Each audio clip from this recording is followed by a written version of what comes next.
એક મહત્વના સમાચાર પ્રાપ્ત થઈ રહ્યા છે। રાજકોટ મહાનગરપાલિકામાં ઇન્ચાર્જ ફાયર ઓફિસર તરીકે કામ કરતા અનિલ મારુને સસ્પેન્ડ કરવામાં આવશે।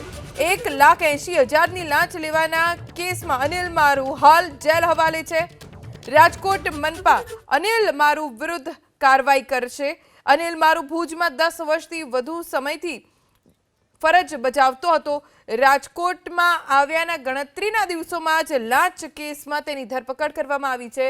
તેણે 1,80,000ની લાંચ માંગી હતી અને રંગે હાથ તેને ઝડપી લેવામાં સફળતા પ્રાપ્ત થઈ। હવે ગમે ત્યારે તેને ફરજ મોકૂફ કરવામાં આવી શકે છે।